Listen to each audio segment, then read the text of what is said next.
Guys, saya ICT Motor Shalom. Kita bawa masuk sebiji Yamaha Tenere 700 yang second hand. Okey, motor ni dia bawa pakai berapa bulan saja. Motor ni tahun 2025.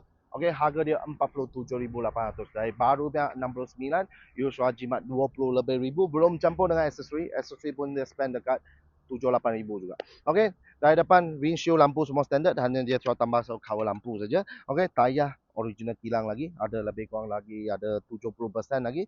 Original datang kaya bar yang upside down fork, Brembo yang double disc brake, semua standard. Okey, cantik lagi. Kemudian motor ni dua silinder yang motor 689 cc.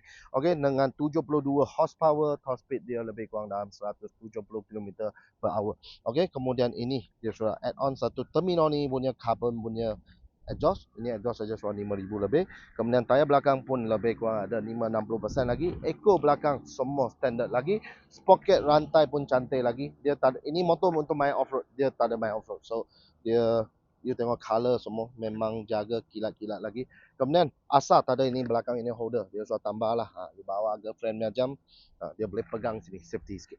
Okey. Kemudian original datang tak ada quick shifter. Dia sudah add on satu quick shifter. Atas semua standard, kunci 3 semua ada lagi. Tahun 2025, Myrace sekarang jalan berapa?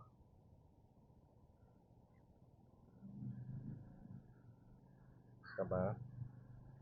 Mana Myrace dia? 10,300. Okey, jom kita start tengok ini. Yamaha Tenere 700. Terminal ni aja bunyi dia. Jom.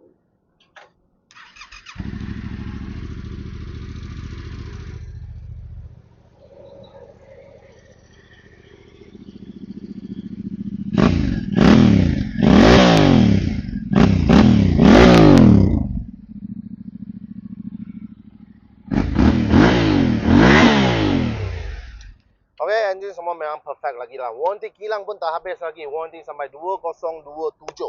Okey, sekali lagi tahun 2025 Yamaha Tenere 700.